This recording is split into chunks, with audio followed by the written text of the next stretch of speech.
فرشتہ نازل ہو وہ آپ کے ساتھ چلے پھرے، اور یہ کہا کرتے تھے کہ آسمانوں سے آپ کے لیے کوئی خزانہ نازل ہونا چاہیے، اور وہ یہ کہا کرتے تھے کہ یہ پہاڑ ہے، اسے ابھی ابھی نہر کھدوا دیں اور اس سے پانی بھی جاری ہو جائے۔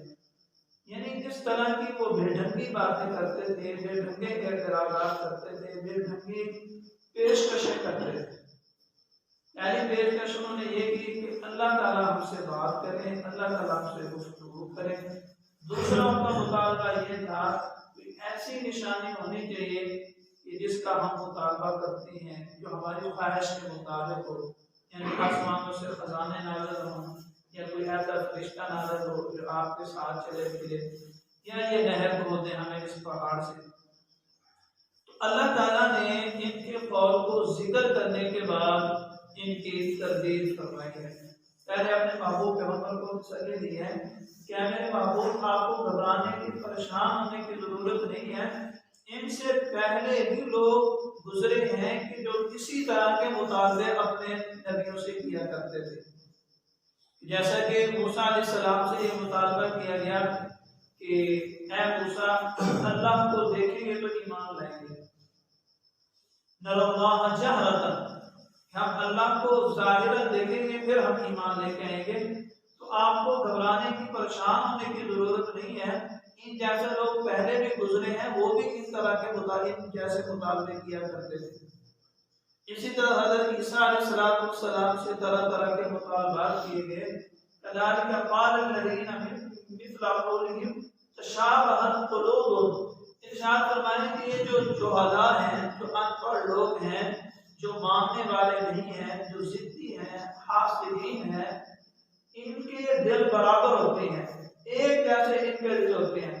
یعنی جیسا کہ بنی اسرائیل کے سرکش نافرمان لوگوں کے دل تھے، اسی طرح مشرکین عرب، مشرکین مکہ کے بھی دل ہیں، یعنی ان کے ساتھ ان کے دل ملتے جلتے ہیں، آپ کو پریشان ہونے کی ضرورت نہیں۔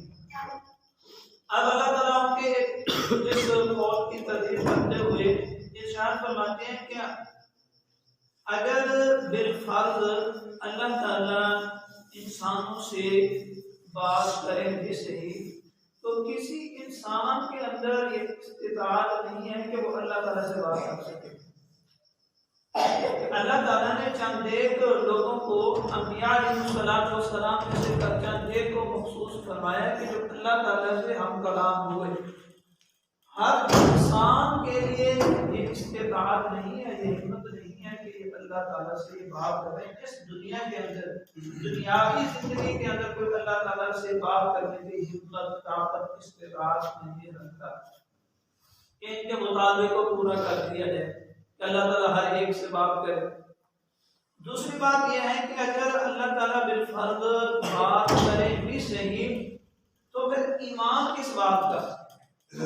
کہ یہ جو کہتے ہیں کہ اللہ تعالیٰ سے بات کرے ہم ایمان لائیں گے، تو اس ایمان کا کوئی اعتبار نہیں ہے۔ ایمان تو معتبر ہے، ایمان بالغیب، الذین یؤمنون بالغیب، وہ جو ایمان لاتے ہیں غیب پر۔ غیب کا کیا مطلب؟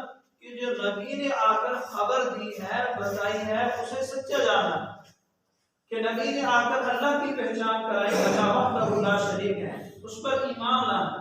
نبی نے آ کر بتایا کہ جنت ہے، دوزخ ہے، اس پر ایمان لانا۔ نبی نے آ کر بتایا کہ خبر ہے، موت ہے، قیامت ہے، اس پر ایمان لانا، یہ ایمان بالغیب ہے۔ اگر اللہ تعالیٰ کسی کے ساتھ بات کرتے ہیں، وہ تو اللہ تعالیٰ کی کلام کو سن رہا ہے، اللہ تعالیٰ سے بات کر رہا ہے، یہ تو ایمان بالمشاہدہ ہوگا، یہ تو دیکھنے کے ساتھ ایمان لا رہا ہے، اس کا اس ایمان کا کوئی اعتبار ہی نہیں ہے۔ یہ تو تخلیق کائنات کے خلاف ہے، یہ تخلیق انسان کے مقصد کے خلاف ہے کہ اللہ تعالیٰ نے انسان کو اس دنیا میں بھیجا ہے آزمائش کے لیے، امتحان کے لیے۔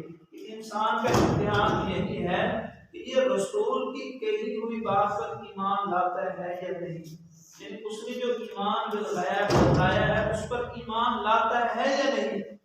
اگر اللہ تعالیٰ ہی بلا واسطہ لوگوں سے باتیں کرنا شروع کر دے تو پھر نبی کے بھیجنے کا کیا فائدہ؟ پھر اس کائنات کو بنانے کا کیا فائدہ؟ اس کائنات کو بنانے کا مقصد، انسان کو پیدا کرنے کا مقصد انسان کا امتحان ہے۔ انسان کا سب سے بڑا امتحان یہی ہے کہ وہ ایمان بالغیب رکھے کہ اللہ تعالیٰ موجود ہیں، حاضر ہیں، ناظر ہیں، قیامت برپا ہونی ہے، موت آنی ہے، حشر ہے، برزخ ہے، یہ سارے کے سارے